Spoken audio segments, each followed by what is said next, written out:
spokesperson for Macca's for a while. And kind of, I think it can work. I'm not really that qualified to say, but I did try some, not Gatorade, but it was water that was flavoured with lemon or something, and I just couldn't believe the plastic toxicity of it, and I thought, this shit can't be good for you. So, yeah, I don't know. There's one thing too that's a little bit of a risk, is that Gatorade and Powerade are both favoured by tradies with hangovers. So I don't know that that's a terribly good look. I mean, they're not really, consumed by athletes rehydrating. It's more after a hard night out on the town, you've got a white van, you're drinking it because you feel really terrible. That can't be that big a target market, you would think.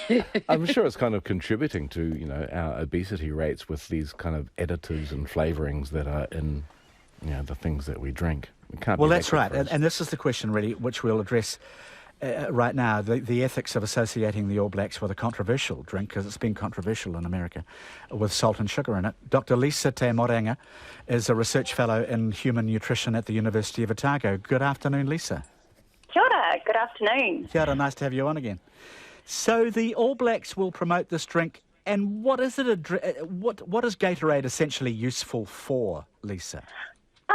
Sports drinks have carbohydrate and electrolytes in them that help endurance athletes to perform better or to keep hydrated while they're performing exercise. So what's never really promoted with these drinks is that they're really designed for extreme or elite athletes, people doing more than about an hour of vigorous activity in a session. And they're certainly not drinks that you would consume every day if you weren't exercising. But that so is they not... do have some benefits for athletes, for sure. Okay, so... But I don't think Gatorade would be making money, or Pepsi would be making money, if those were the only people buying their drinks. Yes, they would like all of us to drink it. That's right. Are there simply better, more natural ways of replacing the body's electrolytes and so on, Lisa? Well, for most of us, let's face it, we're not elite athletes. Most of us, we're lucky to do 30 minutes of exercise 3 times a week. So the best way to replace our fluids is tap water. Maybe some tap water, number one. But, if you want a bit of flavour, how about a bit of tea, a little bit of coffee, squeeze a lemon juice, maybe put some bubbles in it with your soda stream thing. But water's certainly number one choice. And the reason for that is basically that drinks with sugar in them, like Powerade, contribute calories that most of us just don't need at the moment. We're all getting fatter, and too many sugary drinks is one important contributor to that obesity epidemic. All right, so the core question here, I suppose, then for you, Lisa, is if sports drinks, and I understand they're losing their market share, in part because they're criticised for their impact on young consumers because of what you're talking about, high calorie and sugar content, are they a good fit for the All Blacks, or shouldn't we care anymore in this sort of sponsored era? I think it's really disappointing, actually, that the All Blacks haven't taken an opportunity to ditch a sugary drink, actually, and to recognise that they are hugely powerful, particularly with our children, for as role models. And lots of research has been done to show that children are very aware of what brands the All Blacks are sponsored by and big sports stars, and they do associate those drinks with positive behaviours and things like that. So they think that they'll be better at sports if they drink these drinks, even though actually most of them don't need them, and most of them could do with replacing sugary drinks from any sources with water. Do children, do you think, end up disdaining tap water and thinking that the sports drinks have got far more stuff in them, which they need? I mean, interviews with children show that they think that they will do better at sport if they use a sports drink rather than tap water. Which answers the question. So you're not that happy that the All Blacks have this association for the next 5 years? Well, they had it with Powerade, so I guess in some ways nothing's changed, but it's just a shame that with all the talk that we've had out in the media in the last couple of years pointing out the importance of cutting back on sugary drinks and the role they have in childhood obesity and poor dental health, that they didn't show a bit of leadership here and look at their power to influence and support those messages that we've been trying to get across. Lisa, thank you. That's Dr. Lisa Te Morenga from the University of Otago. Now, the alternative New Zealand flag, you know, the one we mean, designed by Kyle Lockwood, everyone does now, will be flying across New Zealand from this Friday at 250 selected sites. People can start voting in the final flag referendum not that long now, from the 3rd of March. Would you call this a sort of a useful democratic reminder? Is this nudging us towards a new flag? Would you call it throwing good money after bad? What would you call it? Oh, Jim, it's hardly a nudge. It's a transparent disgrace as far as I'm concerned. It's a partisan self-serving dictate, if you like, and it's kind of dreadfully unsubtle. Okay. Lisa? It's a last-ditch marketing campaign by the desperate. How desperate do you think? Do you think the race may actually tighten up and in the end be quite close? It's way closer than I thought it was ever going to be. I was so surprised how many people voted in the first referendum, honestly. And now that it's down to the two of them, and now they can see the new flag fluttering in 250 key locations, including the Auckland Harbour Bridge and so on, is that likely to swing the votes in Kyle Lockwood's flag's favour, do you reckon? It may do, but I'll tell you one thing that kind of intrigues me, even round home. I see all sorts of flags flying. You know, I've seen this particular one. I've seen not just the well-known ones like Tindoranga, Tirotanga or New Zealand, but all sorts of different flags flying, which I find very interesting. Would you mind if we had all sorts of different flags flying? I mean, do we have to have the one flag representing Aotearoa? Be diverse, go for it, I reckon. Any Yeah, fly your freak flag. Yeah. So what are you predicting on the in March? What do you think now that this is happening and you've had time to think about the alternatives? I think we'll stay with the status quo. I won't be voting myself. I'll be happy to go with what the country chooses. Very good, Tainui. Lisa? I'll definitely be voting, and I'll be voting for our flag. Okay. Which is the old one? Yeah, that's the only one. Only one. Right, thank you. Lisa Scott, lovely to have you on again. Glad you got in at last. Thank you so much for your company today. It's lovely talking to you. And Tainui Stevens, likewise with you. Nice to see you again, Tainui. Kia ora, bro. Thank you very much. Kia ora, Kia ora, Lisa. and thanks, everybody. That is the panel for another day, and Checkpoint with John Campbell is on the way.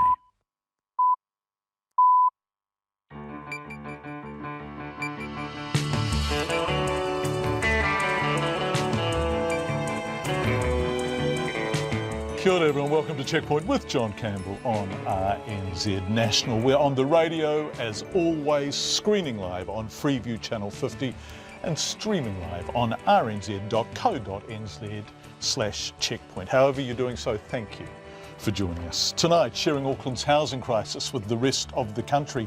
What do Māori think of the TPP and why? Suicide rates in Christchurch, oil prices, and the impact of lifting the sanctions on Iran, and Jamie Joseph to coach Japan. All that and more coming up, but first here's Katrina Batten with RNZ News.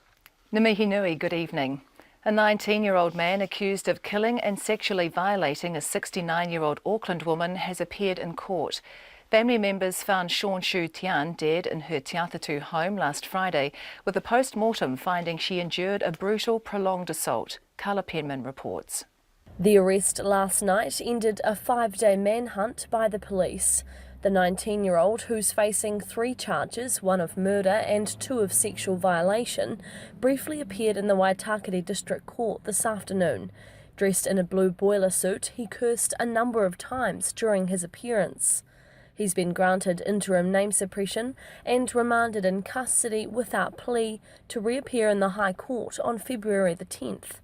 As the man was being escorted by security out of the courtroom, a woman in the public gallery yelled out, "You low-down human being."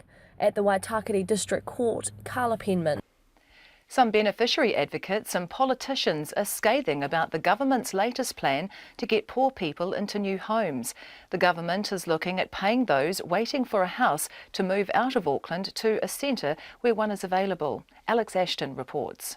The Social Housing Minister, Paula Bennett, says the government's considering the policy, which looks to fill empty houses in other parts of New Zealand. The offer would include covering relocation costs as well as a one-off incentive payment.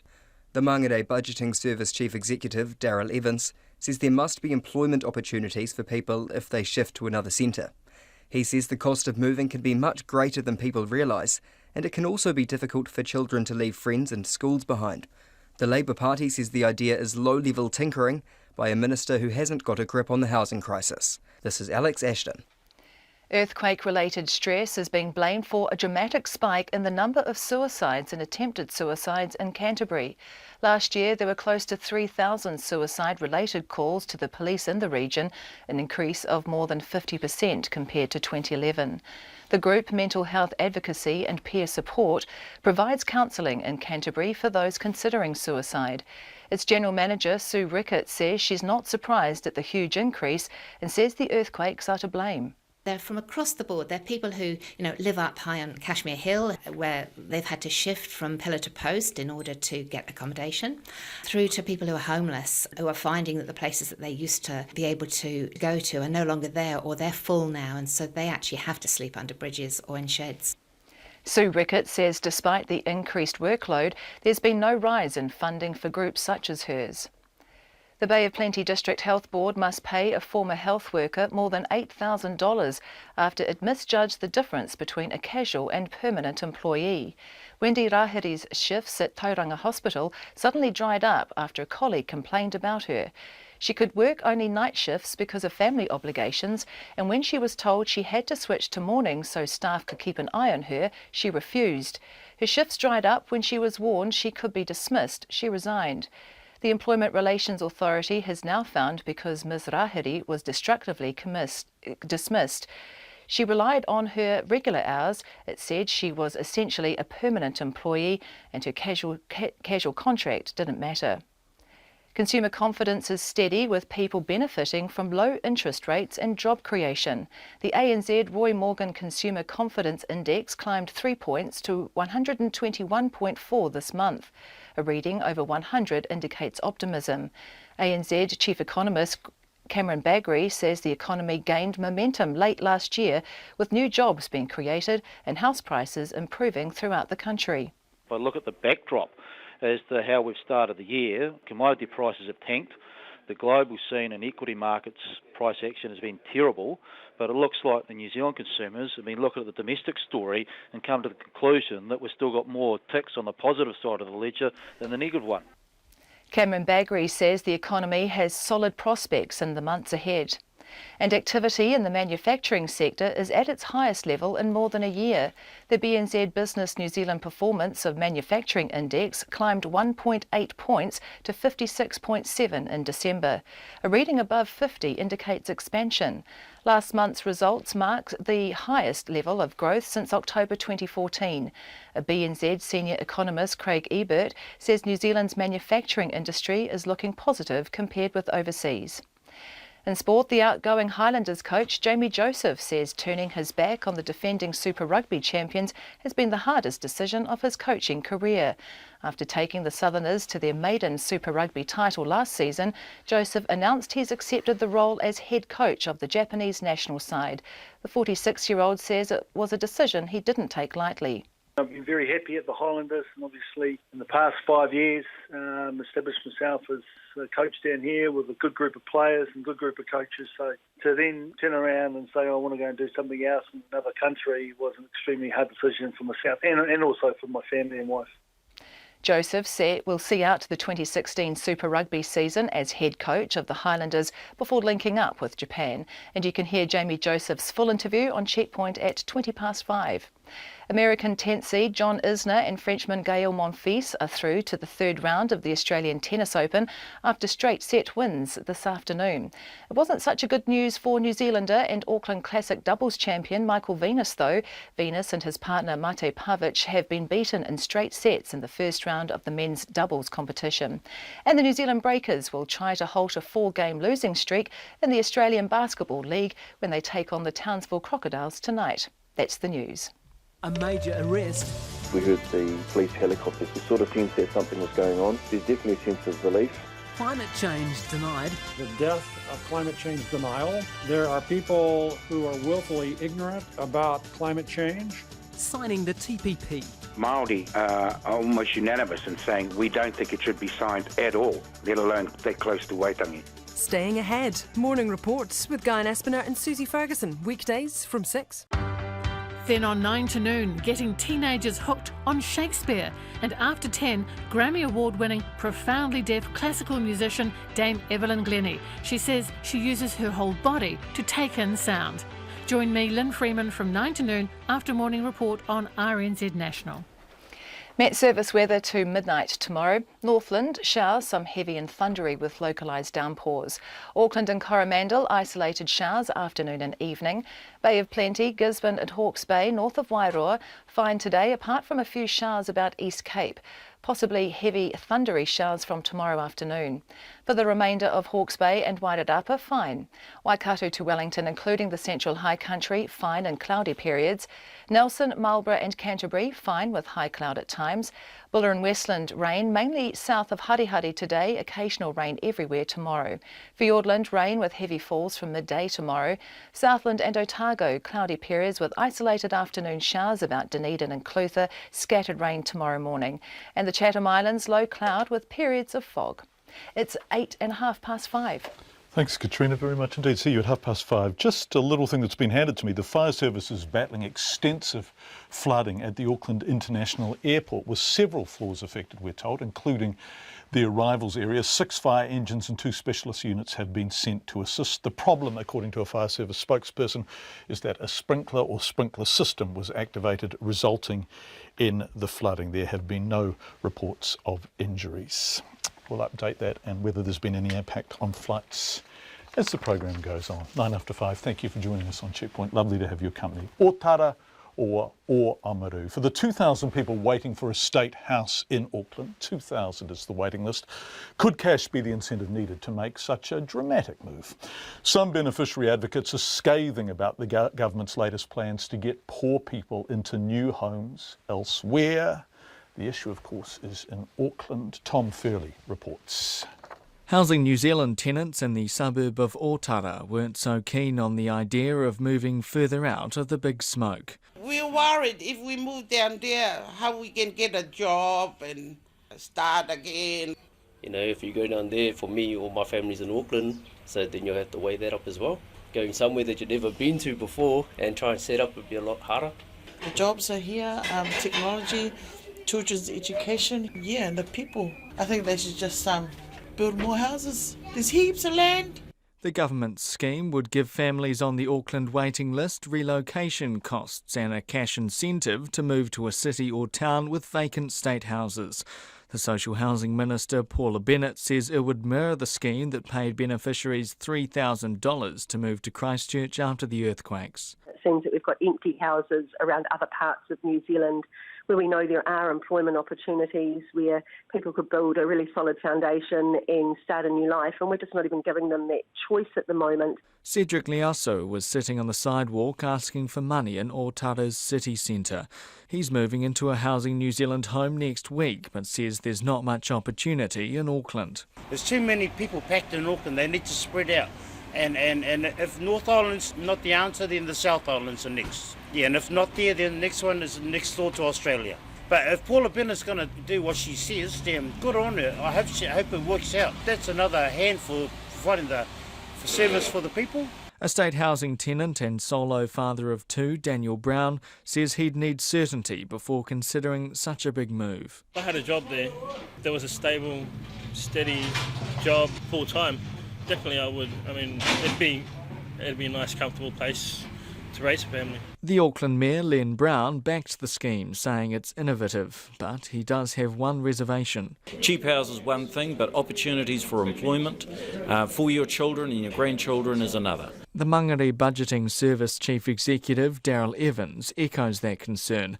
He says the cost of moving can be much greater than people realise, and it can be difficult for children to leave friends and schools behind. And more importantly, some of our families here in Mangere are surrounded by whānau and family support.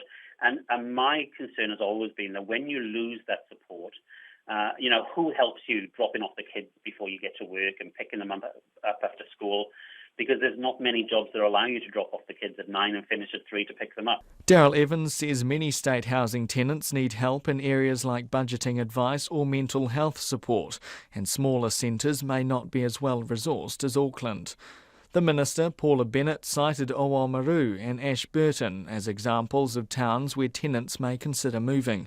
But the Oamaru Salvation Army captain, Russell Garbutt, says newcomers could find the town lacking. If people were sent down here who are looking for services that are available in Auckland, they won't find them down here. We've got a very basic services that we have available. Russell Garbutt says housing is at a premium in the town and unemployment is a problem.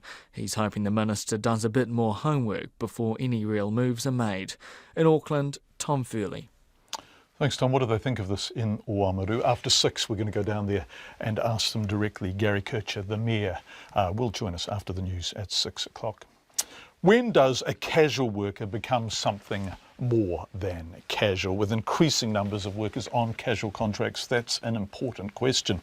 And what's the cost of getting the answer wrong? Well, it appears it's about $8,000. That's what the Bay of Plenty District Health Board must pay former health worker Wendy Rahiri, who took her case to the Employment Relations Authority when her shifts at Tauranga Hospital suddenly stopped. Let's look at this. RNZ's employment reporter Max Toll has been reading the decision and joins us now from Wellington. Hi Max, what happened to this woman? Yeah, look, I think this is an absolutely fascinating decision, not just because employment's my beat, but I think it's something that affects thousands of New Zealanders. Basically, Wendy Rahiri was hired on a casual contract. She worked night shifts, 7 or 8 shifts a week on a regular basis. One night there was some sort of incident involving a patient and she found out a complaint had been made about her. Now, she was told she had to switch to morning shifts. Now, because of her family life, she said she could only do evening shifts, but work basically said, no, we want you to do morning shifts, no option. She turned down a shift and was sent home and basically didn't get any offer of work again. Lots of phone calls, emails, trying to find out what had happened, what the complaint was, so she could defend herself. Finally, she had an investigation meeting with the board and senior staff, and she was told that a minor complaint had been made about her by a colleague, and that that a formal investigation would happen and she possibly faced dismissal. Obviously, she was very upset and she resigned. OK. Max, it's interesting you used the phrase on a regular basis. Have we any idea how long Wendy Rahiri had been doing these shifts for? Because that would seem material. Yeah, look, the main issue for the Employment Relations Authority to consider, that's where she took her case for constructive dismissal. She'd resigned, but she said that resignation had basically been forced by her employers. The issue it had to consider was, as you say, what is a casual, what is a permanent? Yeah. She had been doing regular shifts, 7 or 8 shifts a week, night shifts for several weeks, about 3 months from memory. So it looked at that and said, look, she's on the roster, she's relied on for work, the Tauranga Hospital relies on her, essentially scrap the contract, she's a permanent employer. So it ruled in her favour. It said that she didn't deserve to be treated the way she was, and the hospital really should have told her what the complaint was sooner and that it was investigating. It awarded her $7,500 in emotional harm and 2 weeks' wages. Now, I should actually say, about a few minutes ago, the DHB sent me an email saying it would appeal the decision. It thinks that this is illegal and its contract is binding and should be held up. OK, this is fascinating, isn't it? Because this isn't about the specific only, it's about the universal too. And if the appeal fails and the decision is upheld, what does a decision like this mean, Max? Well, as I say, thousands of people out there are on casual contracts, and I believe many of whom don't really know what their rights are. They look at a piece of paper that says they can be called into work at a drop of a hat, and when the work dries up, they don't have a complaint to make. This decision shows that if someone is doing regular hours, is working, 3-4 shifts a week, they're essentially a permanent employee. They're relied on for work, and there's this mutual expectation of work that exists, and that, in the Employment Relations Authority's opinion, is a permanent employee. Max Toll, it is a fascinating case, and we look forward to seeing your report on what the decision is in terms of the appeal. Thanks for joining us, Max. We really appreciate it. 16 minutes past 5 is the time on Checkpoint. Earthquake-related stress is being blamed for a dramatic increase in the number of attempted and successful suicides in Canterbury. Last year in the region, there were close to 3,000 suicide-related calls to the police, an increase of more than 50% compared to 2011. That's more than Auckland City and Counties Manukau combined, and obviously Auckland City and Counties Manukau are more than twice the population of Christchurch, so this is really material, this stuff. Conan Young reports. Mental Health Advocacy and Peer Support, or MAPS, provides counselling in Canterbury for those considering suicide. Its General Manager, Sue Ricketts, says she's not surprised at the huge increase in reported cases and says the earthquakes are to blame. They're from across the board. They're people who, live up high on Cashmere Hill, where they've had to shift from pillar to post in order to get accommodation, through to people who are homeless, who are finding that the places that they used to be able to go to are no longer there, or they're full now, and so they actually have to sleep under bridges or in sheds. Sue Ricketts says just last week a young homeless man came to them after his friend had taken his own life. He's living on the streets together with a couple of mates. They shared a shed together. When he woke up in the morning, he found this mate. He'd just had enough. He couldn't take any more. A MAPS counsellor who's worked in mental health for 20 years, Vito Nonumalo, says he's uniquely placed to help those who come to them. I've been there myself personally, so I know what it's like to want to take your own life, and I'm still here 20 years later, and that's thankfully because I was able to talk to somebody and somebody was able to listen. And I guess that's why I do what I do. Vito Nonumalo says 20% of the cases he deals with involve earthquake-related stress. These are everyday people who've never had a brush with any mental health services before. They've essentially just gotten to the end of their tether, and so we tend to hear a lot about the insurance companies and EQC, but everything from the noise from roadworks going on to 15-20 minutes added onto the drive to and from work because roads been closed off. Vito Nonumalo says there's also been an increase in the number of rural people attempting to take their own lives due to the pressures created by drought in the region. Canterbury's District Commander, Superintendent John Price, says all of the close to 3,000 suicide calls his staff received last year were given top priority. We'll arrive there and sometimes it's just in the nick of time, so often we may have to initially respond with first aid. So it's a hard one for our staff. Quite often it's also just to be there to listen as well. John Price says in the past 12 months there have been changes in the training staff receive. There was a need to improve the training we do around mental health related issues, so our recruits in training get a substantial amount of training now, so I have a very clear expectation that we do show true empathy to anyone that we're dealing with. Sue Ricketts from MAPS says despite the increased workload, there has been no increase in funding for groups such as hers. She says that extra pressures come on as a result of the government's decision to close the counselling service Relationships Aotearoa. The Health Minister, Jonathan Coleman, was not available to be interviewed for this story, but in a statement he said last year the Canterbury DHB received extra funding of $16 million. He said it's up to the DHB whether it chooses to spend this on mental health.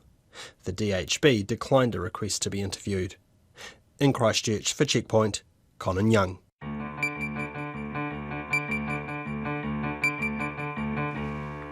5:20 on Checkpoint. Coming up, Highlanders coach Jamie Joseph on his move to Japan to become the national coach of the Brave Blossoms. Weren't they show stealers at the Rugby World Cup, coached by Eddie Jones, of course, former Australian coach. He's gone off to take over the England job. Jamie Joseph going to go in his place. Later in the program, travel rating website TripAdvisor ranks a New Zealand B&B amongst the top 25 in the world. We asked them, what do they do that's special? We'd love to hear from you in any way you choose. We're really enjoying your feedback. Thank you for engaging in such numbers. You can tweet us at Checkpoint RNZ.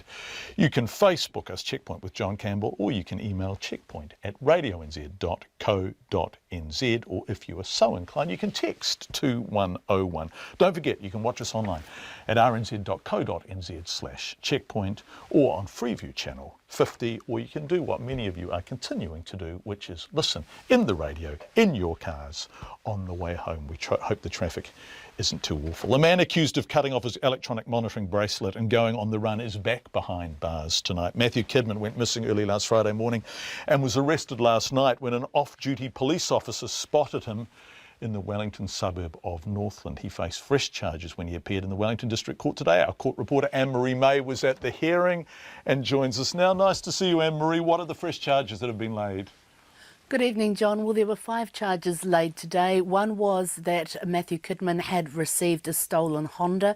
It sounds like he got around a bit during the week or so that he was away. He's charged with stealing petrol in Masterton and Palmerston North, and he's also charged with driving while disqualified. No charges laid yet about the actual allegation that he removed the monitoring bracelet, but they may be coming. Yes, for a bit of context, this is the fellow who's the fact he was on bail on an electronic monitoring bracelet was criticised by Judith Collins earlier in the week. What was his demeanour in the court, Anne-Marie? Well, I must say, John, he looked a bit the worse for wear. He had grazing on the left side of his head. His left eye looked to have bruising around it, and there was quite a marked cut on his cheek. Now, he appeared just by coincidence before Judge Bruce Davidson, who was the judge who granted him electronic bail before Christmas. He didn't have his regular lawyer, but the lawyer representing him today said, maybe you can just put it off till tomorrow, sir, and he can seek fresh bail then. And the judge said words to the effect of, let's get real here, he's not getting bail. Yes. And that provoked something of a laugh from Matthew Kidman. He and the judge smiled at each other. Judge Davidson remanded Matthew Kidman in custody till next month to come back again on those driving and theft charges and all of that.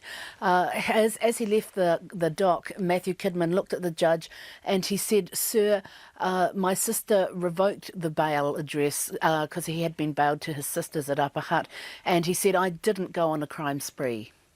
Okay. A female associate was also appearing in court today? That's right. This woman, 21-year-old Cassandra Smith, and I understand from a source that she is Matthew Kidman's partner. She was facing driving charges, failing to stop for red and blue lights and dangerous driving, and she has also been remanded in custody, but Judge Davidson said if she wants to come back earlier and seek bail, she will be able to do that.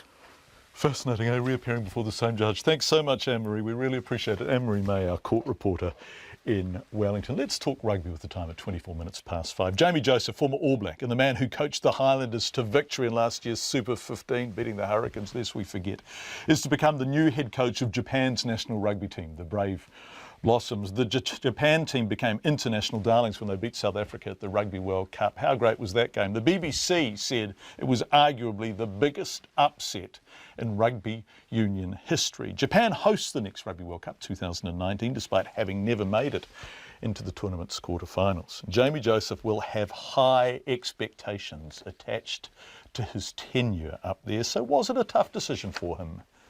Oh, it was a huge decision, John. I mean, I've been very happy at the Highlanders, and obviously in the past 5 years, established myself as a coach down here with a good group of players and good group of coaches. So to then turn around and say, I want to go and do something else in another country was an extremely hard decision for myself and also for my family and wife. I think that many people may have forgotten that you actually have something of a history with Japan. After your All Black career, you went and played with them, didn't you? Yes, I did. I did play up there for 8 years, and I did play the World Cup for Japan myself and Graham Bishop and a couple of other Kiwis. So yeah, there is a rapport with that with the country, and I haven't obviously been coaching up there because I was a player at the time. But I guess what that really means for us as a family is we're used to, well, my wife and I are used to living in Japan, so that's not an intimidating factor, and it didn't play a part in the decision. I think one of the things that where there is a great parallel between what you've achieved with the Highlanders and perhaps what Eddie Jones achieved with Japan is the sense of making the team really cohesive and really engaged and really work for each other. Now, at the Highlanders, you have great stars like Aaron and Ben Smith, obviously. But you managed to do something with the team there, which I think was very similar to what Eddie Jones managed to do with the Japanese team at the World Cup. It's about a culture, isn't it?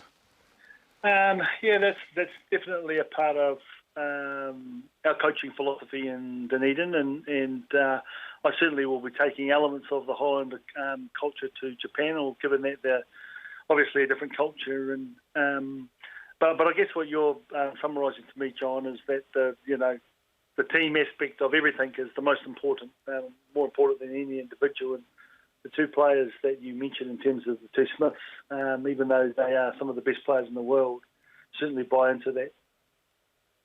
Yeah. Did you, Jamie? Did you watch that game, Japan South Africa at the Cup? Did you sit up and watch that? Yeah, I did. Yeah, no, I certainly did. And you know, like having played for Japan and I coach against the South African team. I mean, I never thought they would win that game right to the end, really. So, look, I was surprised as everyone else in the world was. And really, in many ways, the Japanese shouldn't be able to beat the South Africans. But the fact that they did is obviously created history and certainly made my job a lot harder.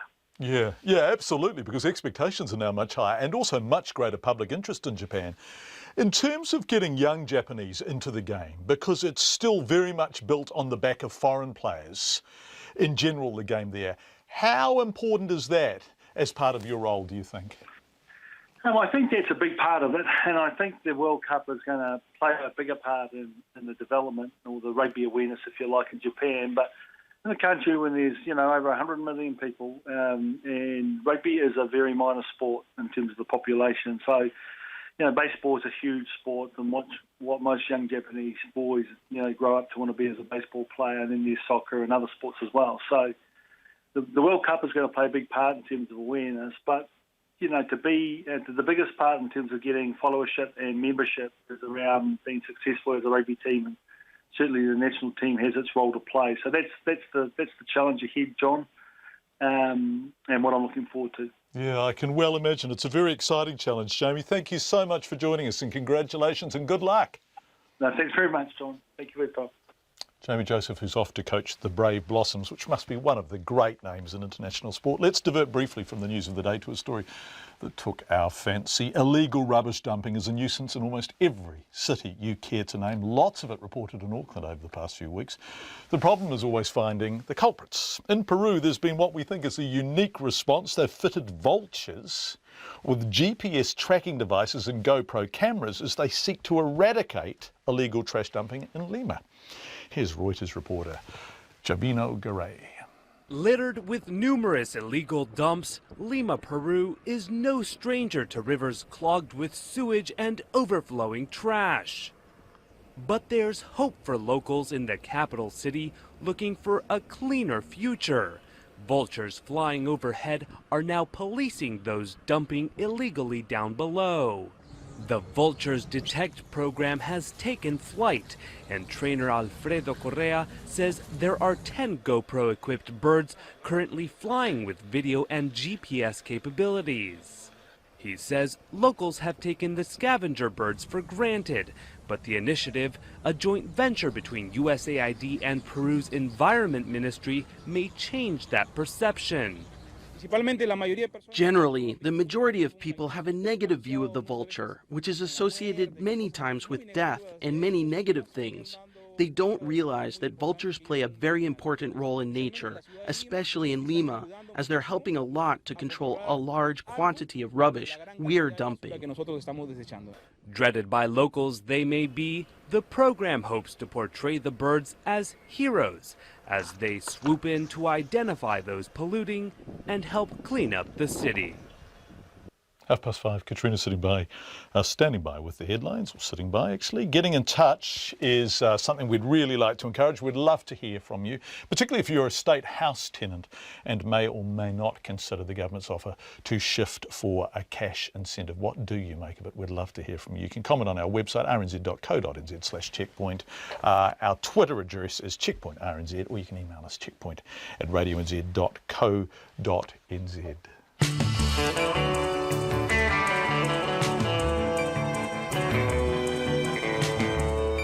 Coming up in the next half hour, the couple who have turned to social media in a bid to become first-time parents. The story's gone all around the world. It seems to be working for them. Later in the show, Mayor Gary Kircher on whether state house tenants would be welcome in Oamaru. Paula Bennett says we know there are employment opportunities there for them. Are there? We'll ask the Mayor. And we're going to discuss the old topsy-turvy markets, which seem to be all over the place, directly after the news with Katrina, and Nona is standing by to do exactly that in about 5 minutes. But first, here's Katrina with the headlines. A 19-year-old man accused of killing and sexually violating a 69-year-old Auckland woman has appeared in court. A post-mortem found Sean Shu Tian had endured a brutal, prolonged assault. The man was granted interim name suppression and remanded in custody without plea when he briefly appeared in the Waitakere District Court this afternoon. Some beneficiary advocates and politicians are scathing about the government's latest plan to get poor people into new homes by paying them to move out of Auckland. The Mangere Budgeting Service says there must be employment opportunities for people if they shift to another centre. The Labour Party says the idea is low-level tinkering by a minister who hasn't got a grip on the housing crisis. Part of the Auckland International Airport's been evacuated due to extensive flooding set off by a sprinkler being activated. Several floors are affected, including the arrivals area. The Bay of Plenty District Health Board has been ordered to pay a former health worker more than $8,000 after it misjudged the difference between a casual and permanent employee. Wendy Rahiri took her case to the Employment Relations Authority when her shifts at Tauranga Hospital suddenly stopped. The DHB is appealing. Earthquake-related stress is being blamed for a dramatic spike in the number of suicides and attempted suicides in Canterbury. Last year, there were close to 3,000 suicide-related calls to the police in the region, an increase of more than 50% compared to 2011. Consumer confidence is steady, with people benefiting from low interest rates and job creation. The ANZ Roy Morgan Consumer Confidence Index climbed 3 points to 121.4 this month. Activity in the manufacturing sector is at its highest level in over a year, with a key indicator rising 1.8 points in December. Those are the headlines. More news, sport and weather at 6. Thanks very much, Katrina. Really appreciate it. See you at 6. Wandering in while Katrina was doing that is Nona Peltier. We're going to discuss business now. World markets, they're all over the place. They slumped. Is that overusing the word slumped overnight? No, yeah, slump's good. Is it? it? Yeah, why not? Is it fair? Yeah, I think so. And then they bounced today, or what did they do today? Well, I don't know if they've bounced. I think our business editor, Giles Beckford, described it as a dead cat bounce. Right. So it's not quite a bounce. But it's a cessation of the slump. Yeah. Well, look, there's a lot of volatility in the market. There's no question about it. We talked about this on Monday because no one has a clue what's going on, really, do they? No, it's still the same story. Nothing really has changed except the volatility is continuing. And that's really because of oil prices and just a whole lot of other things, ambitious targets by the U.S. Federal Reserve, the idea that we may have interest rate hikes there. Is that reasonable? A lot of people are questioning that. What's the impact of these low oil prices overall? Well, it's been a great race to the bottom, so now what? Yeah, we're going to talk about that in a couple of minutes. Yeah, this is really exactly. I'm absolutely fascinated by this. And there's a real stoush going on between Iran and Saudi Arabia driving prices down, so we'll talk about that in a couple of minutes. China was meant to give global markets direction, right, with its growth figures, but actually it didn't at all, really, did it, on Tuesday? But it didn't change very much, and at least that's something. If it had really been if they tanked, it would have been quite bad. We would have seen major issues with that. But look, it's almost steady as she goes if you consider that since the global financial crisis, the markets have been volatile. So that's really business as usual. Okay, what else do you want to talk about? Look, I want to talk about a few things. One thing I really, I had a few giggles today reading the consumer confidence survey by Cameron Bagri, and then. So Cameron Bagri, he's ANZ? Yeah, he's the chief economist there at the ANZ, and he's got a theme running through his consumer confidence survey all about, the Beach Boys and the surfing safari and fun. So look, he's put a really positive spin on things. In the context of the ANZ's profit, I can understand why you might be listening to the Beach Boys. He made some good points. They've also come out, so basically he's saying, it's good vibrations where consumer confidence is concerned. So enough about that. Where is consumer confidence? Actually, it's at a high level. It's not very much change from the last survey, but it's at 121.4 points. Now, thinking 100 is sort of when you get neutral? to 100. 100 is neutral? Yeah. So if you're at 121, you're pretty darn good. And so this is the highest level in over a year, is it? No, it's actually about the same as it was the last survey. Right, okay. So, nothing much changed. However, don't forget this survey was done before all of the latest ructions in the market. But still, look, the Asian markets are up today. The Australian market is up today. The New Zealand market is down about 0.5%. So, yeah, really not very much has changed except that the volatility is underlying everything. And what's really interesting, actually, this is the beach story that I really wanted to get to, the Hawke's Bay. Job ads up 23% in December. Year on year? Yeah. Okay. Yeah, I mean, that's twice the rate that Auckland saw, which was the next strongest region. So when you say Auckland, so if it was up 23% in Hawke's Bay year on year, it was up, what, about 11% in Auckland year on year? I don't actually have the Auckland numbers. But, okay, what's driving it in Hawke's Bay? A bunch of Aucklanders probably moving to the Hawke's Bay, the sunny Hawke's Bay. And so there's good prices and housing, there's lots of jobs, obviously.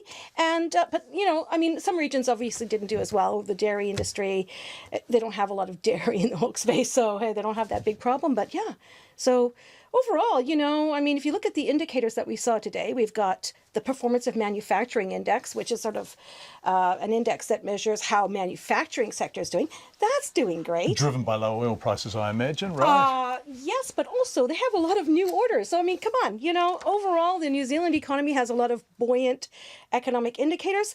However, of course, underlying all of that is a lot of volatility, and anything could change. So we really enjoy your visits. Thanks so much. Do you want me to give you the closing numbers? Did you give me the numbers? All right. Well, okay. The top 50 index down 0.5%, down 33 points to 66,081. The New Zealand dollar held on to its early gains, and so it's trading at 64.3 US cents and 93.1 Australian. Thanks, Nana. Let's talk about oil prices. They've continued to fall and fall today below $27 a barrel for the first time in 13 years. Remember, it was over $100 a barrel in 2014. Why? Well, in part, it's that slowdown in the Chinese economy and in global growth generally, which means reduced demand, obviously. But there's a real and fascinating tussle on the supply side too, and that's been heightened by the lifting of sanctions on Iran. This is fascinatingly explained in the American magazine The Nation, and an article entitled "Iran is Open for Business. What Does This Mean for the Global Economy?" Well, its author is Professor Juan Cole, Professor of History at the University of Michigan and author of numerous books about the Arab and Muslim worlds. In a moment, what's happening with supply. But first, who is this good news for? It's good news if you drive. It's good news for retailers who pay to truck their goods to the store. It's good news for manufacturers whose transportation costs will come down.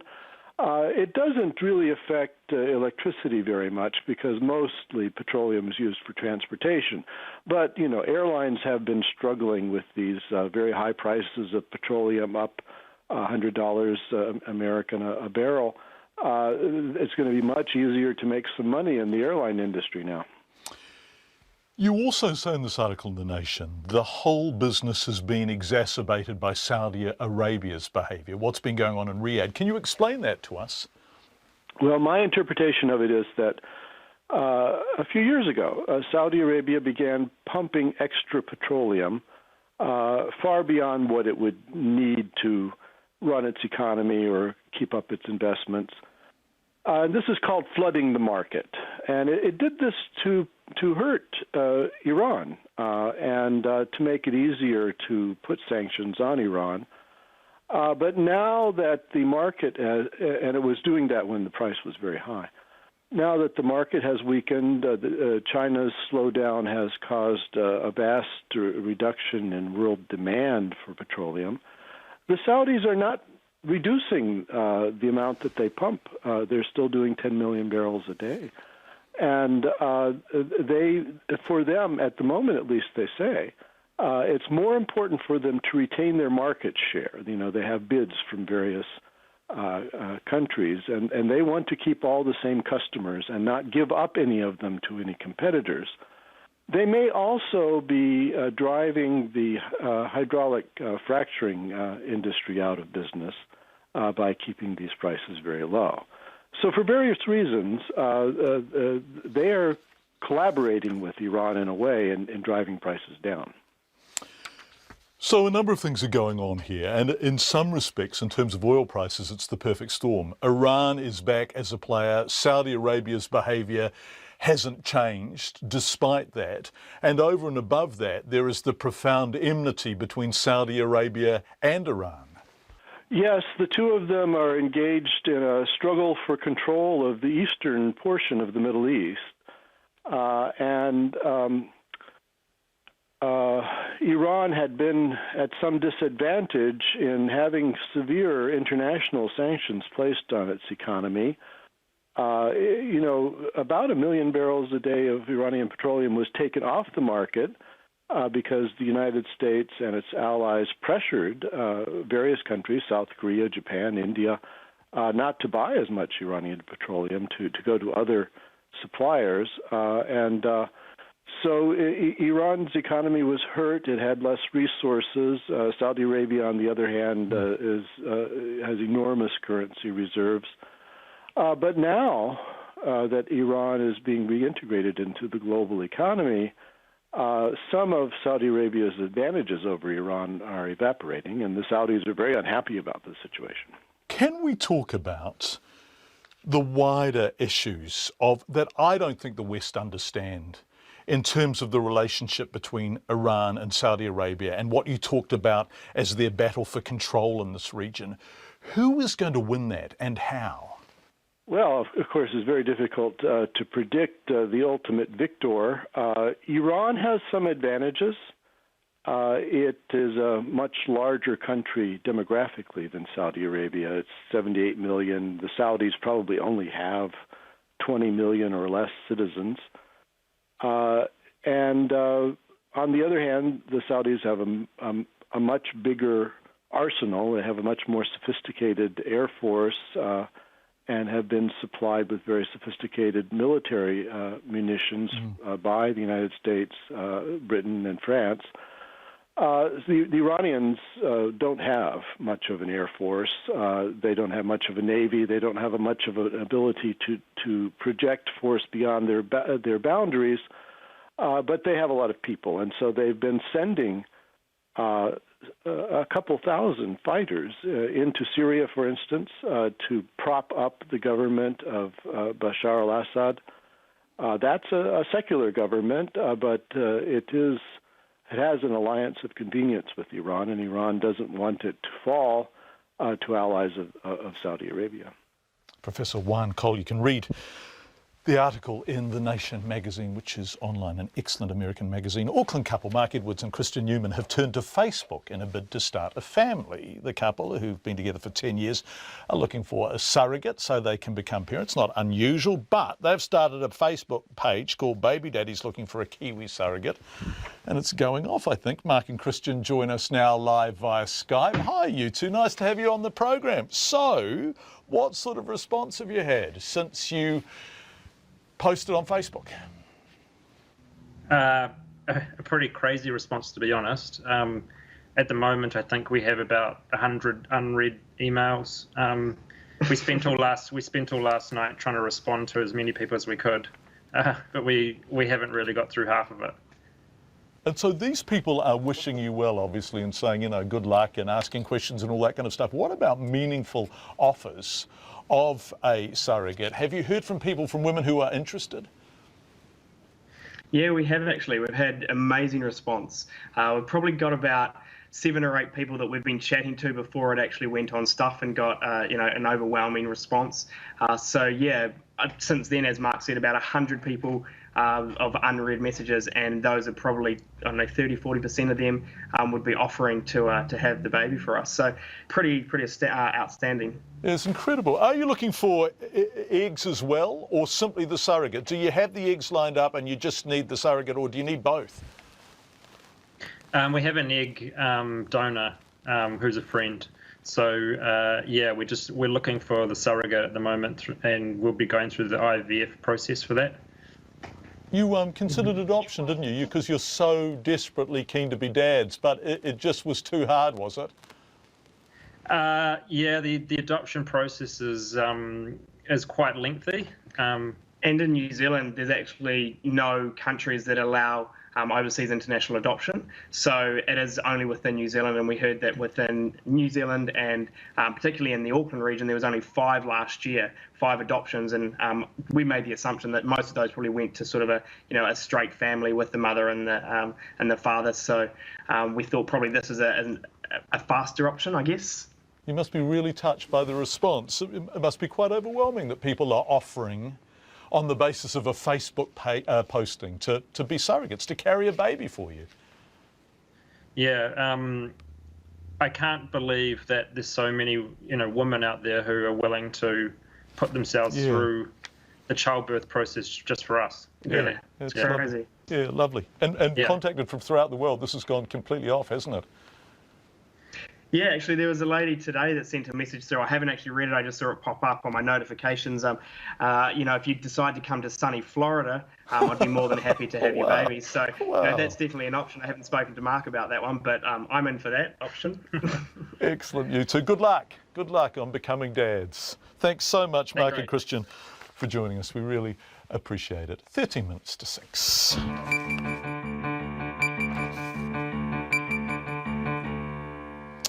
Two years ago, Islamic State extremists declared the northern Syrian city of Raqqa as the capital of their Islamist empire. It's become one of the most brutal places on earth, with reports of rapes, beatings, beheadings, summary executions, you name it. At great personal risk, a number of small people inside the city are providing first-hand accounts of Islamic State brutality. The media activists have formed the group Raqqa is being slaughtered silently. The ABC's Connie Agius reports. Abu Ibrahim, not his real name, lives in Raqqa, a city on the banks of the Euphrates River in northern Syria, around 160 kilometres east of Aleppo. It's also the capital of the self-declared Islamic State, also known to many as ISIS. At great risk to his own safety, Abu Ibrahim documents what life is like under the extremist group. Imagine that you are in a city that don't have schools, don't have universities, it don't have banks, it don't have anything. The only thing that you need to do in the city is to eat and sit in your home. You cannot talk, you cannot do anything. ISIS close everything. ISIS force actually the woman to put veils and to cover everything. It's very hard to live under ISIS. The water and electricity cut all the time. Even if you got injured, there is not a lot of doctors or not a lot of hospitals. And even, ISIS make sure that their fighters getting the best doctors and the best hospitals, but they don't care about civilians and make the civilians like a human shields. Abu Ibrahim co-founded Raqqa is being slaughtered silently, which has become one of the few reliable sources of information about atrocities committed in the ISIS stronghold. From execution to beheaded to killing to arresting people, torturing people. The group's dangerous work has won it international acclaim. Its members face serious consequences if they're caught by ISIS. If ISIS catch you, take any photo or talking against them in Facebook or Twitter and bad things, they will execute you immediately. They will accuse you that you are an infidel, or they will accuse you that you are a spy. Their brutality extends outside the areas it controls. Even in Turkey, the guys, for our members, when they think they are safe in Turkey, they follow them to Turkey and kill them. Two of our guys in Raqqa has been slaughtered silently campaign was in their apartment in Şanlıurfa, southern of Turkey, and several guys of ISIS came to their apartment and stabbed them and beheaded them and killed them. And then ISIS released a video claim responsibility for killing them. A coalition of Western and Arab nations, including the United States, France and Russia, are carrying out almost daily bombing raids on Raqqa. There's a lot of airstrikes targeting places like electricity, oil, or refineries, and these things is making the price in the city very high and very expensive. And this not only affect ISIS, but it's affect people. ISIS don't care about the prices because they have a lot of money, but the people, they don't have money, and a lot of people are starving in the city and standing in lines for food. And especially the Russian airstrike targeting most of the times hospitals, schools, bridges, electricity stations. So they make the life very hard for the people. Despite these dangers, the group shows no sign of stopping its work. That report from the ABC. We're going to stay in Syria because a global appeal urging governments around the world to step up their efforts to end the humanitarian crisis has been launched today. More than 100 humanitarian non-governmental organisations, NGOs, and UN agencies have launched an appeal asking for world leaders to help end the war in Syria. Goodness gracious, some of them are behind the war in Syria, aren't they? UNICEF is one of those organisations. Its executive director here in New Zealand is Viv Maderborn. She recently travelled to Lebanon with Sunny Bill Williams. And she joins us now from our Wellington studio. Viv, it's lovely to have you on the show. Yeah, great to be here, John. It's a nightmare, isn't it, sorting Syria out? Because, of course, on the one hand, the UN is trying desperately hard to do more, and we talked to New Zealand's permanent ambassador to the UN about the work that they're trying to do up there. On the other hand, Russia is a permanent member of the UN Security Council and is actively involved. The United States actively involved. How on earth do you get in there to do good work? Well, it's really true that the United Nations Security Council has all the remits it needs to really back up peace for Syria, but what's not happening is that those remits aren't being implemented on the ground. So, you know, all kudos to the New Zealand ambassador. He's done great work in that Security Council. But now countries, the politicians and the world leaders and the people, you know, in this war need to really commit to finding a path to peace, because we're about to enter the 6th year of brutal life for so many people. And you have seen some of the casualties of that, although the ones who've survived it, the people who have been traumatised, who have lost everything, who have fled their homes, because you've been to refugee camps in Lebanon twice, I think, haven't you? I have, yes, and I wouldn't say that they know they've survived it yet. You know, their boy children are being lured back across the border to fight as child soldiers in various armies. Their girls are being sold as into child marriage as a result of the fear of having to keep them safe. So there are not many people in Lebanon who feel like they've survived yet. They still feel very much like they're in a war. How traumatised and damaged are those people, Viv? Look, in some ways it's life as normal. You go into a camp, the camp could be dismantled any day. It's just up to the farmer whose field it is to let them stay or not. So in some ways it's completely impermanent and everybody's worried and anxious. And on the other hand, people are collecting firewood, they're trying to earn a little bit of money by picking crops, they're trying to get their children into school, and very normalising activities are actually what keeps people hopeful in that environment. Yeah, just the ordinary stuff. Let's talk about the work UNICEF is trying to do. How do you get stuff into Syria? What's the most effective work UNICEF and the people who support it can do? One of the reasons why the citizenship appeal, the people of the world standing up and saying, let's end this war, is because Syria has been incredibly difficult to get consistent humanitarian aid into. And, you know, behind the lines of the item that we just heard on the radio, it's just not safe for humanitarian agencies to go in there. But there's also 15 other towns around Syria, many of which are besieged or under siege by the regime itself, that are equally unsafe. So even though we might not be able to see our way to peace in the next month, there is nothing practically that stops agreements being reached to get humanitarian aid into these towns and to these people who are, you know, so desperate. Viv, I know one of the things about being an NGO is that you can't annoy people, because you've got to work with everyone everywhere. But I am sensing an increasing level of frustration now. Yeah. I mean, I would go so far as to say that the Security Council has worked so hard to get an infrastructure in place.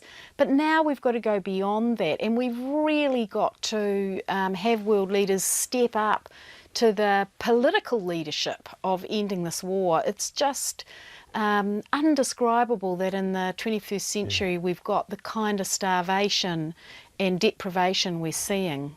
Viv Maderborn, who is the Executive Director of UNICEF New Zealand, thanks so much for joining us, Viv. We really appreciate it. 4 minutes to 6 is the time. Let's change the subject entirely. A matamata, B&B, has been ranked amongst the top 25 in the world by travel rating website TripAdvisor. And if you're pleasing folk on TripAdvisor, you must be doing something right, because a lot of them are thoroughly miserable buggers. Kathleen and John Day run Chestnut Lane Cottage Bed and Breakfast. It ranks among B&Bs in Italy, Greece, the UK, South Africa and Portugal.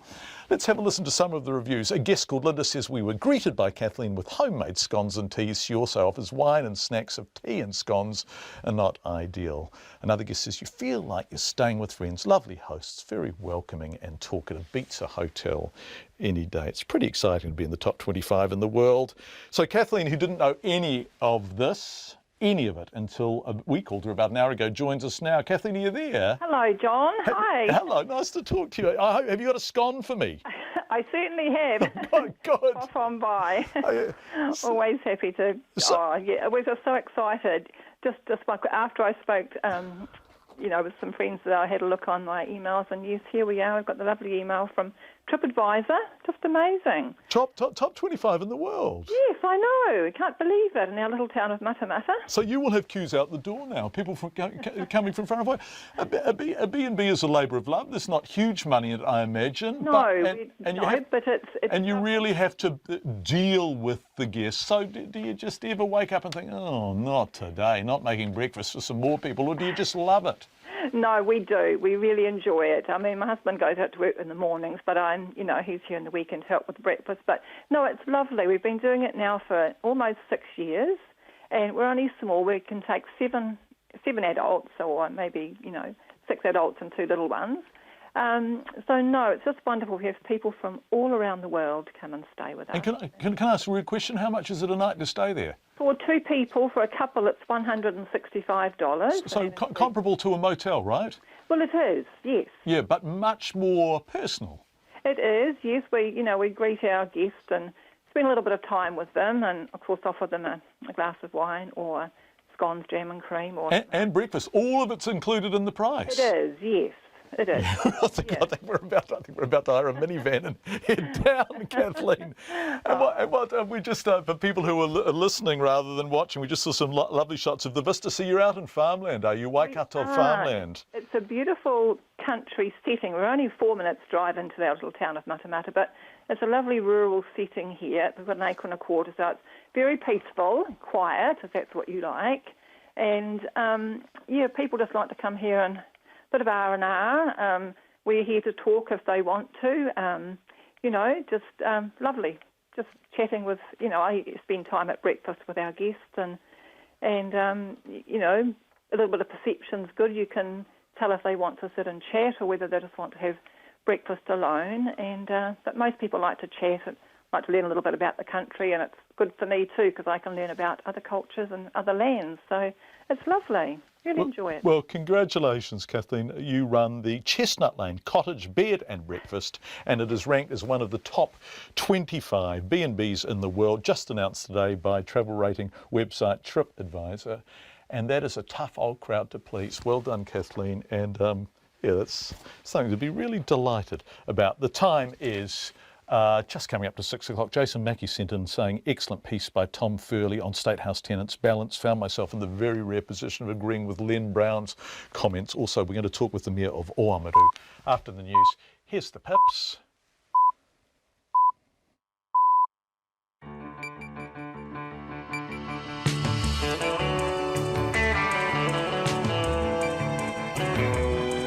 And that's the sting. Kia ora everyone, you're with Checkpoint with John Campbell on RNZ National. Thank you for joining us. Coming up in the next half hour, would you relocate to the other end of the country if you got a state house and a small incentive from the government?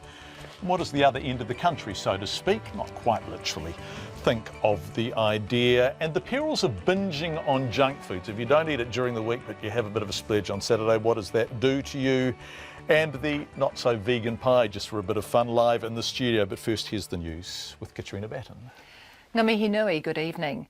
A 19-year-old man accused of killing and sexually violating a 69-year-old Auckland woman cursed several times as he appeared in court this afternoon. Family members found Sean Shu Tian dead in her Te Atatu home last Friday, with a post-mortem finding she endured a brutal, prolonged assault. The man appeared briefly in the Waitakere District Court this afternoon, charged with murder and 2 charges of sexual violation. He's been granted interim name suppression and remanded in custody without plea to reappear in the High Court on February the 10th. An Auckland community leader says Ms Tian's family had only just returned from a holiday in China when she was killed. Local board member Peter Chan has met with her close friends and says the funeral service will take place on Tuesday. When they finished work in the city, they went home and then they discovered what's happening. I think that's quite awful. Peter Chan says the family, originally from Taiwan, is in shock and he hopes to meet them in the next 2 days. The Labour Party says the government's idea to give money to state housing tenants to move out of Auckland is low-level tinkering by a minister who hasn't got a grip on the housing crisis. The offer would include covering relocation costs as well as a one-off incentive payment to fill empty houses in other parts of New Zealand. But Labour's housing spokesperson Phil Twyford says the social housing minister Paula Bennett hasn't done her homework. Today she cited Oamaru and Ashburton as places where people could be sent to live. But those places have only got, each of them only has 3 vacant state houses, and there are more families than that on the waiting list in those towns. Phil Twyford says those places also have very small job markets. A damaged sprinkler flooded several floors at Auckland International Airport this afternoon. The fire service sent 6 fire engines and 2 specialist units to deal with the incident and an unrelated fire alarm. The sprinkler in a biosecurity screening room went off just before 4 o'clock. An airport spokesperson says it appears a construction worker damaged the sprinkler in the Ministry for Primary Industries area.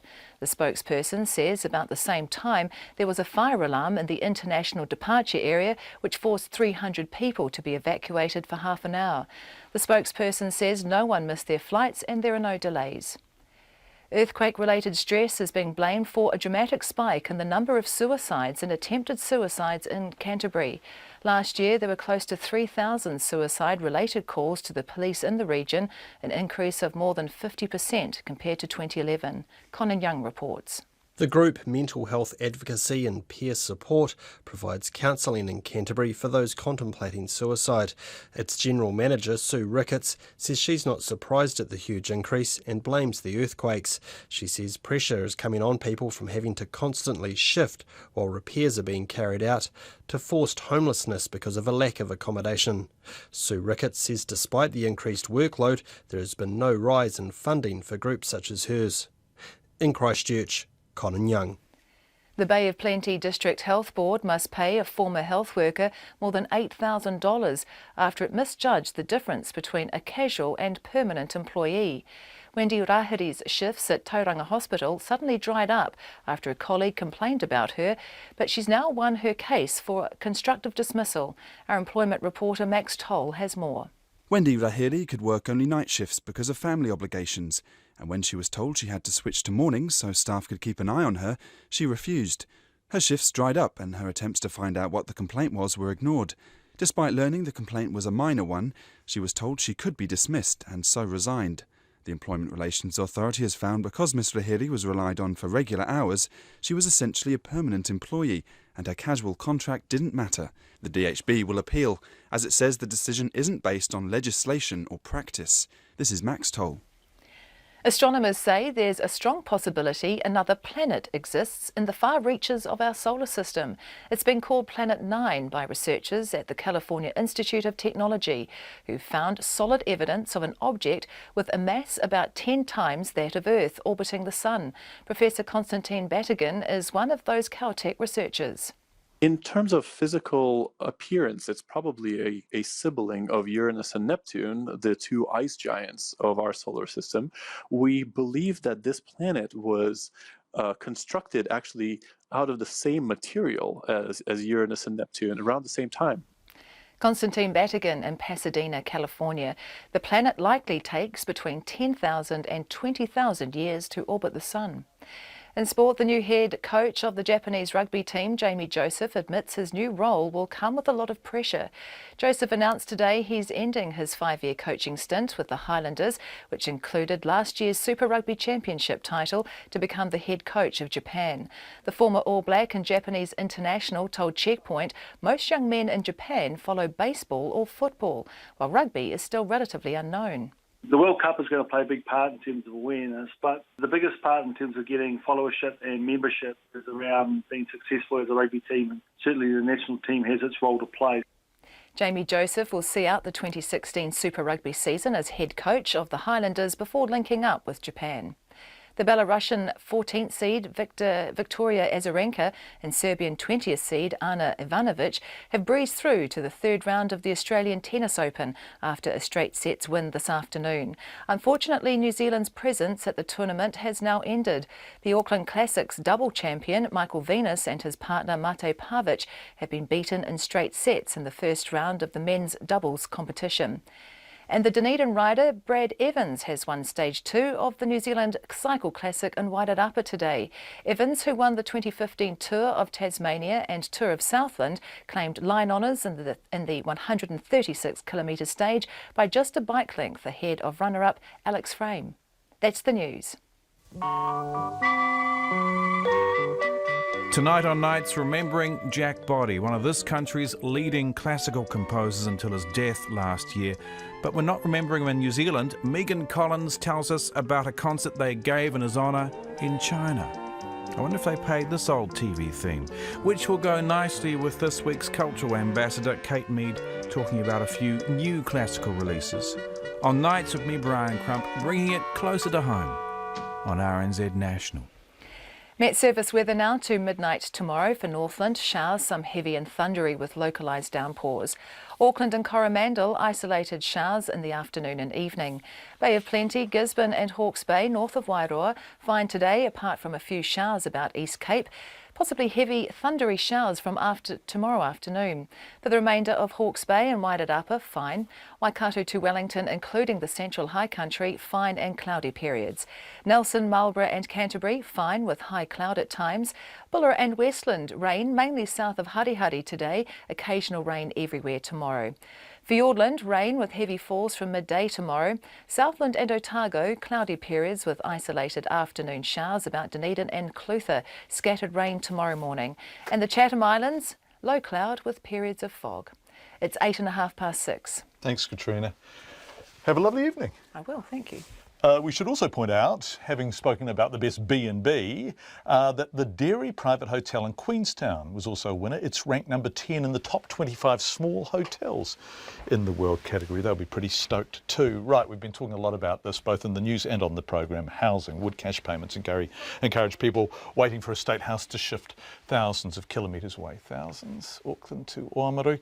The Social Housing Minister, Paula Bennett, says the government is considering the policy which would mirror the scheme that paid beneficiaries $3,000 to move to Christchurch after the earthquakes. Families on the Auckland waiting list would be given relocation costs and a cash incentive to move to a city or town with vacant state housing. Paula Bennett says it would mirror the scheme, blah, blah, blah. The Labour Party says the idea is just low-level tinkering by a minister who hasn't got a grip on the housing crisis. What about the possible destinations for state house tenants? What do they think of the idea there? Waitaki District Mayor Gary Kircher joins us on the phone from Oamaru. Nice to have you on the program, Gary. Good to be here, John. Did anyone call you? Did Paula Bennett or anyone from her office call you and say, hey, how's your state house situation?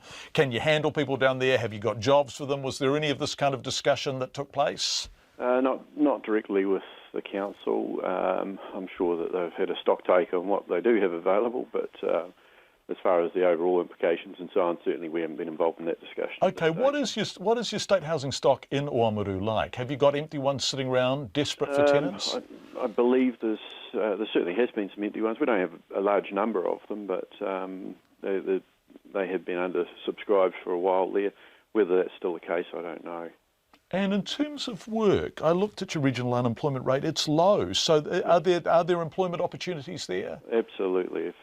We've certainly got a number of companies that are seeking staff on a regular basis, and certainly there's some of that's skilled staff or semi-skilled staff. Some of it's unskilled labour. But if people are wanting to move to Oamaru, if they want to enjoy being in the coolest town in New Zealand, because that's just what Lonely Planet says about us, but that's fair enough.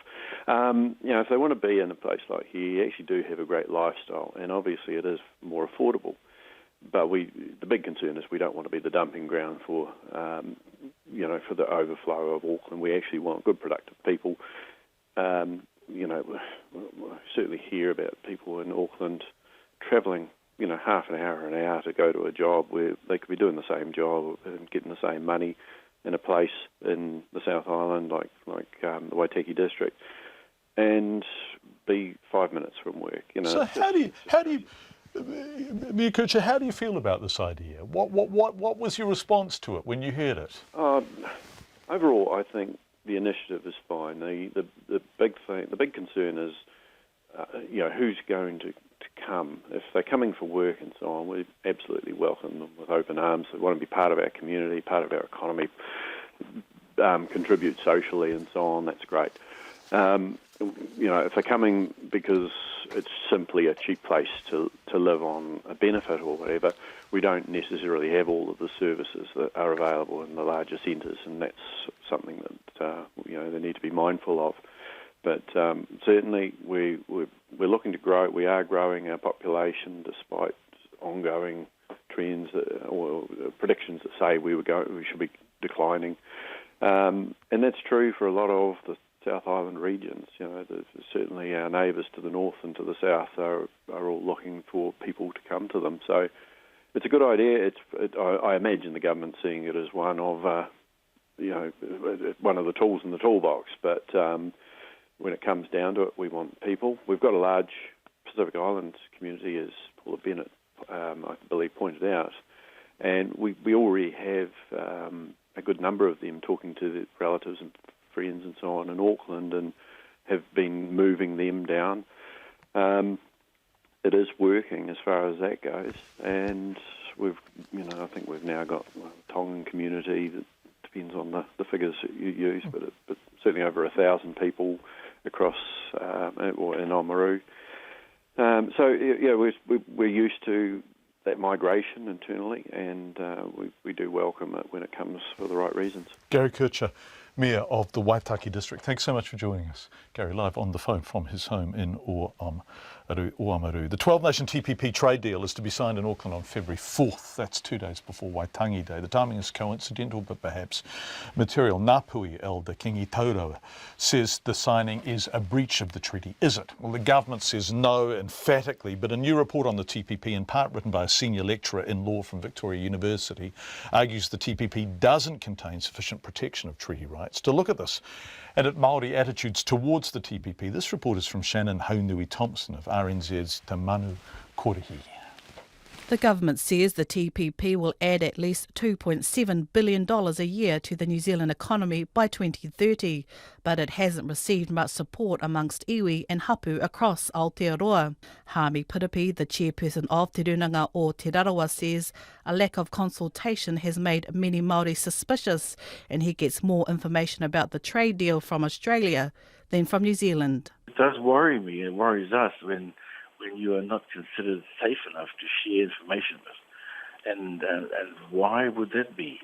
And so there once again, a suspicion arises as to things that are being agreed and done that may not be to our benefit.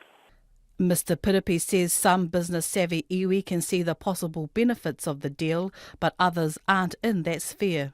At one end, we have a part of us that's actively involved in our postmodern capitalism economy, and at the other end we have a largely impoverished communities who are struggling to survive, and with nothing more than a promise of a trickle down. And from my point of view, and I think Iwi's point of view, it needs to be better than that. Research by senior law lecturers argues the TPP fails to meet obligations to Māori and conflicts with the Treaty of Waitangi. One of the report's authors, Andrew Erueti from Auckland University, says the government has breached the United Nations Declaration on the Rights of Indigenous Peoples. The standards require that Indigenous peoples be given, like Māori, be given clear information, that they're given the opportunity to and time to be able to digest that information, to provide feedback to the state, and also the state has to assure iwi that those views and concerns have been incorporated into the final decision-making process. And from what I understand of the TPA process is that it's fallen well short of those fundamental benchmarks. But the government disagrees. Trade Minister Todd McClay says in a statement nothing in the TPP prevents the Crown from meeting its obligations to Māori, and it includes a specific provision preserving the preeminence of the Treaty of Waitangi. But Andrew Erueti remains concerned about its construction. It's really the Crown's construction about what is a treaty interest, and I think we've seen in the past that that can work against the interests of Māori. And a classic example, I think, is the Forster and seabed debates there, where there wasn't a significant interest or treaty interest for Māori in the Crown's view, and legislation was passed in haste without their full participation. We ended up with legislation that the UN condemned as being racially discriminatory. Another co-author, Victoria University's law lecturer Carwyn Jones, says Māori already have a hard time engaging with government on areas like the environment and intellectual property, and the TPP will only make that worse. You're introducing these other parties who don't have any Treaty of Waitangi obligations, don't have any concerns about the New Zealand government fulfilling its Treaty of Waitangi obligations, and so make it all that much less likely that the government will be willing to try to reform in a way that recognises Māori rights. Todd McClay says Māori stand to benefit from tariff savings under the TPP in key export sectors such as forestry and seafood. But Hami Piripi says the issue is one of trust, not numbers. Trust is a rare commodity amongst Māori communities when it comes to the delivery by a central government towards the outcomes that meet our needs. So it's hard to develop a sense of trust based on a track record littered with broken promises. So, it is a worry, and I imagine it's a worry for most New Zealanders because it sort of runs against the grain of the New Zealand psyche to agree to something without knowing what it is. The Waitangi Tribunal will hold an urgent hearing in March to discuss the Trans-Pacific Partnership. For Checkpoint, ko Shannon Honui Thompson, tēnei.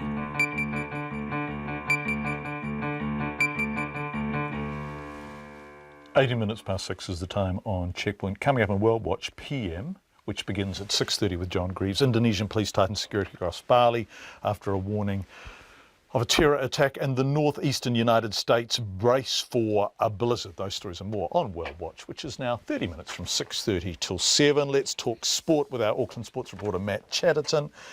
Matt, interesting old visitor in town tomorrow. FIFA presidential election candidate Prince Ali bin Hussein of Jordan. Quite a mouthful, isn't it? Yes, he is here to, I'm guessing, speak, well, we believe he's here to speak with New Zealand football and the OFC. He was involved in last year's election with Sepp Blatter. It was just a two-man race. He lost that election, obviously, in May, about 133 votes to 73, and then only a week later, Blatter resigned because of all the corruption allegations. So the Prince is coming back for a second crack at the presidency. He wants it very badly, doesn't he? He does. That's why he's coming here. And did we support him last time round? We did, actually. So the OFC came out and said that most of their votes were going to go towards. We get 11 votes. OFC being Oceania Football Confederation. Yeah. So we get 11 votes that go towards the presidential candidacy. There are 209 all up. And New Zealand Football came out just before and said the election last year and said that they would actually vote for the Prince. So I'm guessing he has come back here to try and make sure that he can be guaranteed that vote again. This is fascinating. Do we know why they did that? But was it because they were on to Sepp Blatter, or they just liked this Hussein fellow as a candidate? Probably a bit of both, to be honest. I mean, obviously these rumours have been around for a long time about about what's going on with FIFA. Yeah. T20 tomorrow, 2020. So this is a best of three series, 1-1 after two. Black Caps Pakistan. It's going to be really exciting in Wellington, isn't it? It is. The last time that they played there, of course, was the quarter-final against the West Indies when none other than Martin Guptill hit that 200. So it was a very exciting day for the Black Caps. This is the one day. This is when he hit it out of the park, right? Twice, yeah. So actually, Ross Taylor, his friend, was asked about that today, and he said that while he doesn't think he'll be hitting it back on the roof himself, he's almost putting money on it that Colin Munro, the number 3 batsman for New Zealand, could quite possibly do it himself. He has already hit it up there once before, so he could join Martin with multiple hits on the roof. Who's going to win this game, Matt? Well, fingers crossed it's New Zealand. It's going to be a cracker either way. The Breakers versus Townsville Croc. The Breakers need a win, don't they? They need more than just one win, unfortunately. They need about 4 out of their last 7 games to pretty much guarantee themselves a spot in the playoffs. They are defending champions. They've won it 4 times, the ANBL title before, so they really would like to push for a 5th title. And of course, because this is the last season with Coach Dean Vickerman, there's also added incentive as well. What are the Townsville Crocs like? They haven't had the flashiest season. They're currently second to last on the ANBL, I think. So this is a good way for the Breakers to come back. Here's hoping. Bit of a confidence builder, hopefully. Touch wood. Touch wood, indeed. Go to Brokers. Thanks, Matt. Really appreciate it. The time is 21 minutes past 6 on Checkpoint. Everyone knows a healthy diet is good for you, but surely rewarding yourself with burgers, chips and pizza after a hard week at work can't do too much harm. Well, new research says that treating yourself to junk food at the weekend can do just as much harm to your gut health as living on junk food for the whole week. The ABC's Imogen Brennan reports. A human's gut flora is set early in life. Usually it's determined by the mother at birth. Different birthing methods and breastfeeding can change a baby's gut makeup. Professor Margaret Morris is the head of pharmacology at the University of New South Wales. Gut health is really important because we have so many organisms in our gut. We have more organisms than we have cells in our body. So it's a very vibrant, important force within our body, and we have to really treat it with respect. Professor Morris's team has been studying the effects of yo-yo dieting on the guts of rats. The study was published in the latest journal Molecular Nutrition and Food Research. They used 3 groups of rats. One group was given a healthy diet. The second had only human junk food, including high-fat, high-sugar and processed foods. And the third group was given a healthy diet for 4 days of the week and junk food for 3 days. The rats that ate junk food 3 days a week not only increased their weight and fat mass, their gut environment also changed. So the richness of the population is reduced. There's less different types of bacteria, and there's a loss of some bacteria that may be beneficial to the gut, such as lactobacillus, for instance. So if a similar impact on the biota was to happen in people who were trying to be really healthy all week and then have a big breakout every weekend, it could mean that they're really not protecting their gut as well as they might. And it's not just gut disease and the health of our bodies, is it? Gut health potentially has effects on the brain, is that right? There's fascinating work around this, and it's a question we're actually investigating in my lab, whether there's a relationship between the changes in the biota and the way animals behave. People have shown in animals that if you introduce the biome of an obese animal into a healthy, lean animal, you change behaviour. Adelaide University's Dr. Laura Wyrick is studying the guts of past civilisations at the Australian Centre for Ancient DNA. They're using preserved bacterial plaque from the teeth of skeletons to investigate ancient gut microenvironments. The major findings have really been the Neolithic revolution, the farming revolution that happened about 8,000 years ago in Europe, had irreversible impacts for the human microbiome. When we started eating carbohydrates and really shifted to an agricultural-based diet, our microbiome shifted as well. It also changed again during the Industrial Revolution. So when we began using machines to process our food and concentrate it, sugars, for example, that really had a large impact on our microbiome as well. An increase in carbohydrates results in a reduction in diversity and also is correlated with an increase in the number of pathogens that we see. So really a shift to a high carbohydrate diet may not have been the best thing for us. Imogen Brennan from the ABC, just coming up to 25 minutes past 6. We're going to end tonight with some pies. Who ate the pies? A lot of people ate the pies, didn't they, Gemma? We turned to the topic of the vegan pie that turned out to be not so vegan after all, although it was only a small not vegan thing. Auckland food blogger Gemma McLeod, who was sitting beside me in the studio here, was the winner of Z Energy's Creator Pie competition with a vegan Mexican-inspired pie, which hit shelves at Christmas time, right? Yes. Just after Christmas.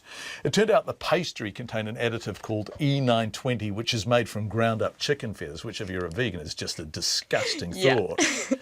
And actually, if you're not a vegan, just quietly, it's a disgusting thought. What's in your meat pie then, if that's not a vegan one? No, ground up chicken feathers. Say no to E920. Z Energy has since reformulated Gemma's pie and is now back on the shelves and doing well, selling 1,000 vegan pies a day in gas stations. I actually didn't know that, so that's pretty good, That's look, with all due respect to that's because they look like steak and cheese pies. That was genius by you, wasn't it? They look like mince and cheese pies, and they look like old Big Ben pies.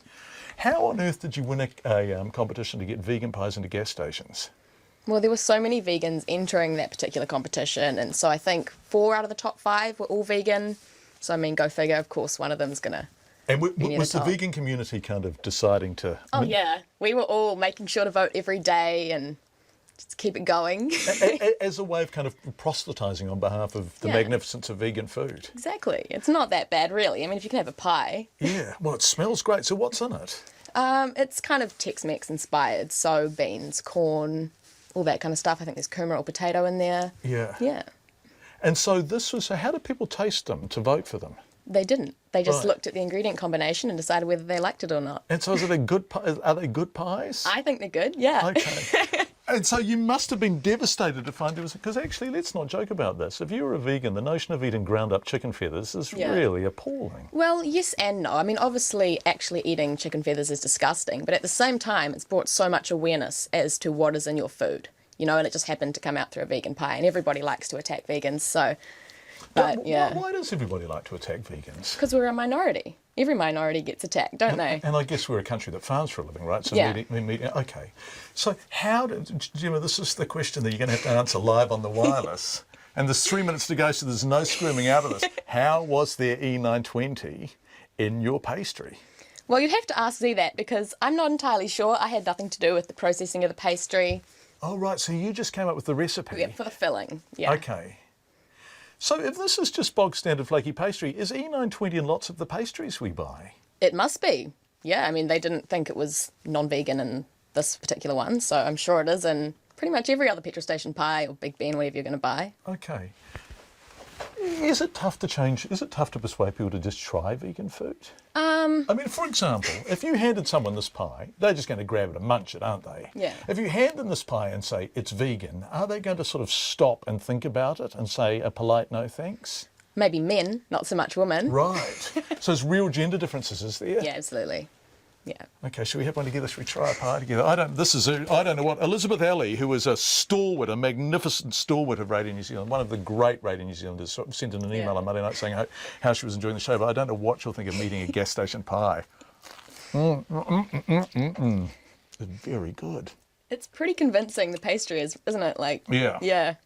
Can't really tell much difference, I don't think. No, so what's in it? We're going to lift up the lid like a naughty schoolboy and look inside. The clever thing about this is, in all respect, it looks like an utterly conventional pie. Yeah. Which is not to say that a vegan pie is unconventional. Corn, what's that black stuff? I think those are black beans and lentils. What do you mean you think? This is your pie. Well, that could be either, couldn't it? Yeah, they could. Okay, why did you become a vegan? 3 reasons. Health, environment, and obviously animal welfare. And this is becoming increasingly commonplace amongst young New Zealanders. I think it's going to become more common with each generation because it's just becoming less sustainable to be eating animal products. Because of the damage farming does, the cost of farming. And the cost of people's health. Like, you know, in the Western world, we have the highest rates of osteoporosis and incidentally the highest rates of dairy consumption. It's got to be a link there somewhere. Well, is that proven? There are definitely studies out there that are being brought up more and more these days. And how old were you when you became vegan? I would have been 16. Right. Yeah. And were your parents vegan? Were you still living at home then? I was living at home, yes. And so what did your parents say when you said...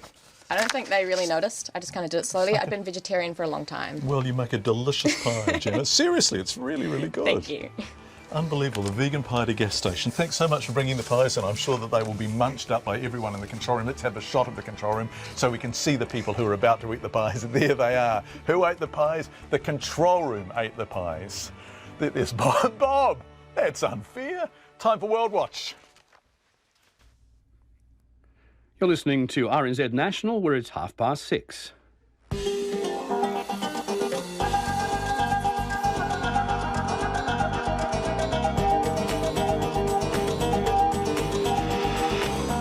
Welcome to World Watch PM. I'm John Greaves. Tonight, a possible power struggle within Pakistan's Taliban. The Nigerian army denies claims of human rights abuses, calls for change at the International Whaling Commission, and Haiti's struggle for a stable democracy. Those stories and more in World Watch PM. An attack on a university in Pakistan's northwest has exposed divisions within the Taliban. At least 20 people have died in the assault on the Baqa Khan University, not far from the city of Peshawar. Factional Taliban commanders claim responsibility, but the Pakistani Taliban's chief spokesman has since said they weren't to blame. The confusion hints at a complex power struggle within the Taliban, as the ABC's South Asia correspondent James Bennett reports. As thick flames at Bacha University yesterday morning, 4 assailants scaled its walls unseen and opened fire on unsuspecting staff and students.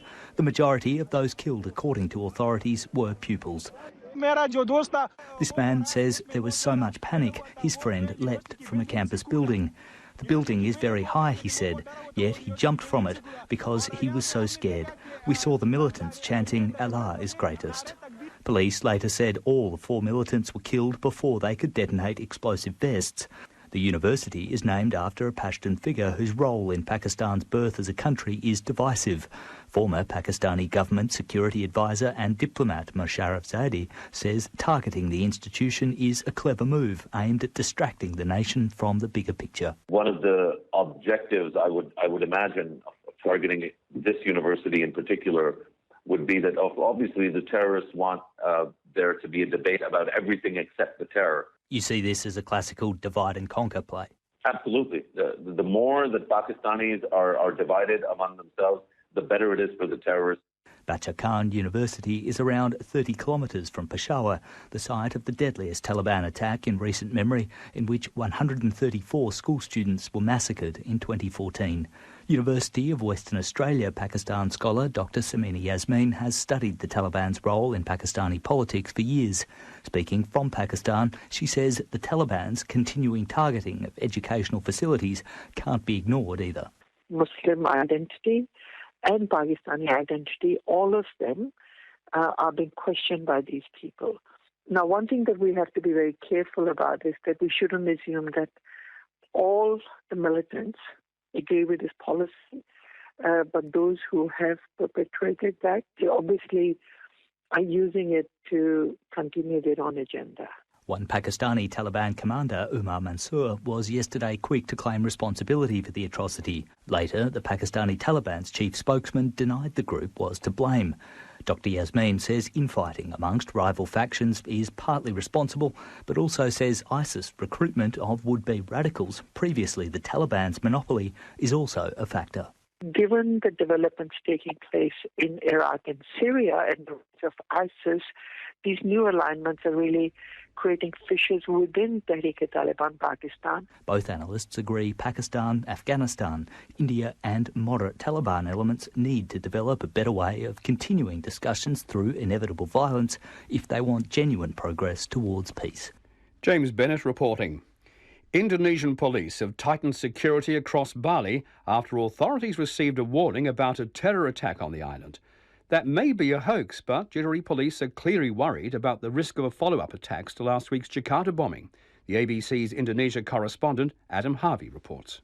The letter was sent by courier to a Bali government office, and police have no choice but to take it seriously. Here's the Bali police spokesman.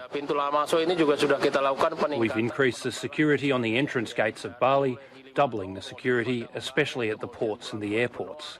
And we've also tightened security at the tourist centres. We've deployed SWAT teams. We're conducting large-scale security and we're asking all Balinese people to participate. In Jakarta, the pain of last week's terrorism is perhaps felt most keenly in the district of Citayam, about 2 hours' drive from the attack site. Deep inside a labyrinth of narrow alleys is the home of Bangkok bank worker Rais Kana.